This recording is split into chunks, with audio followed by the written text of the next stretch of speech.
илимге таргып берсе болобу, медресеге ташкил кылса болобу дейт. Ошо таргып ташкил кылган келип отурабыз бу жерге. Качан нафил намаз окуганда, мисалы ишрак тахажжуд деген деги же нафилде каза толтуруп окуса болобу, кандай ниет кылабыз? Ооба, нафилдин убагында каза окуган жакшыраак болот, анан каза бүтүн нафил окуган жакшы. Бу жерде сос тармак боюнча сабак бар экен, мен ага жооп бербейм, анткени эме сос жанагыдай не деп коет? Эме 5 Windows 5 тармак деген. Эме жанагыдай сетеби маркетинг. Бул боюнча жооп бербейм, мен буга каршымын көпчөлүгүнө. Кыргызстанда шүгүр дин жеткен, ал эми дин жетпеген, мисалы Африканын жуңгулисиндеги ислам дини жөнүндө укпаган адамдардын абалы кандай болот? Гарантия берем, укпаган киши калган жок. Давачы деген любой жака барып кетти.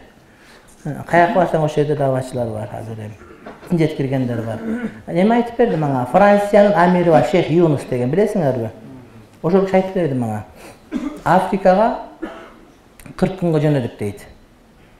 Барсак мусулмандардын жери да христиан болуп кетиптир дейт. Мен муну айткам дагы, кайталап айтып атам. Анан эки аял жүрүптүр дейт, христиан крест тагып алган. Бирөө чачын кырдырып коюптур дейт. Анан мен сурадым, чачың эмне кырдырып койдуң десем, айтат дейт. Мен чачым эртең менен өрүп, анан жууп, тарап, антипинткиче күнүгө кетип калат экен бир канча убакыт дейт. Ошол убакытты мен динге багыштадым дейт да. Чачты алдырып коюп дават кылып жүрөт экен аяктачы. Канча күнгө деңиз, мен кетпейм дептир. Ушулардын баары христиан болмоюнча. Мен 40 күнгө деп барсам шартына чаар экен, кетким келип аткан дейт, уялып кеттим дейт да. Ошондой урматтуу бир тууганым. Сиз муфтий болуп иштеп турганыңызда ажы иштеринде коррупция билчү элеңиз. Өзбек жарандыктары биздин квота менен кетиш тууралуу. Мен сага касам ичип айтып берем. Мен убагымда 5070 адам кеткен. Ар бирине виза басылгандан кийин паспорту сактап олтуруп, самолетко чыгып аткан жеринен колуна карматып киргизгем. Эгер өзбектер кыргыздардын паспортун алган болсо, аны паспорт толук айтыш керек болот да, Өзбекстан жарандары. Мен кыргыз паспортун алып, ошого виза басып, атайын сактап отуруп сейфте. Самолетко чыгып атканда чыккан адамга милиция менен барып, 30 адамга 30 паспорт таратып келгенбиз. Анткени паспорту берсек, визаны сыйдып алып башкага чаптап учургандар болчу экен илгери, ошого жол тоскоо, мага гарантия берем. Мен билгем, болуп келет. Азырга чейин үзүлбөгөн нерселер бар, болуп аткан.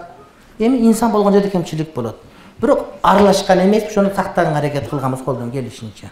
А бирок паспорттор башка өлкөнүн жарандарына берген эмеспиз. Аны бербейбиз дагы, укугубуз дагы жок биздики. Аны посольство карап дагы отурат, урматтуу бир тууганым. Посольство аны карап отурат да. Ошон үчүн эмне кылыш керек? Ага камтама болбоңуз.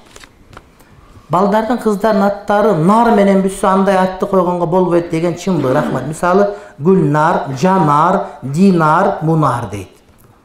Нар деген сөз бул арабча от деген сөз, тозоктун аты. А кыргызча бул деген кымбат деген сөз. Наргүл деген кымбат гүл деген сөз. Нар деген төөнүн аты бизде. Бул кыргызча. Анан кандай эми арабча маанисин арабча сөзгө кыргыз андай болбойт. Буларды өзгөртүштүн кереги жок. Гүлнар деген гүлдөй нардуу болсун. Нар деген экинчи бир сулуулук дегени бар, нардуу дегени бар. Түшүнүктүү урматтуу бир тууганым. Жанар дегени бул деген нар эмес, бул деген күйөр, оттой жанар деген сөз, мүчө. Динар деген бул акчанын аты, алтын динар деген. Мунар деген мунара арабча сөз берди. Арабтан экен ар дегенди баары кыркы берсе андай сөз калбай калбайбы? Кандай болду?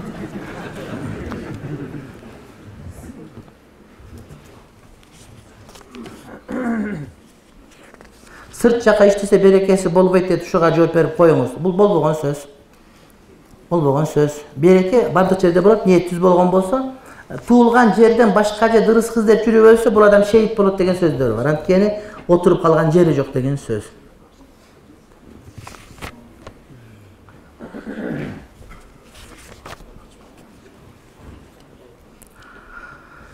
Атене көз өтүп кетти, балдардын, кыздардын кимисине тиешелүү мурасы кыздар талашып атат дейт. Атене өлүп кетсе, бардыгы. Балдар менен кыздар болсо, кыздарды бир деп, балдар эки деп эсептейсиз. Мисалы үчүн 5 бала 5 кыз калган болсо, 5 баланы 2-ге бөлсөңүз 10 болот. 15 деп эсептейсиз дагы, мурасты 15ке бөлүп, кыздарга эмеден 1 бөлүп, балдарга 2 бөлүп тие берет да. Мисалы үчүн 15 сом калган болсо, балдарга 2 сомдон, кыздарга 1 сомдон тиет ушу. Kızlarga emnege az deysin? Yok. Antkeni bala gelindi bagaş gerek bolsa kız kuyovlan bagaş mildеттүү emes da. Şonuň üçin.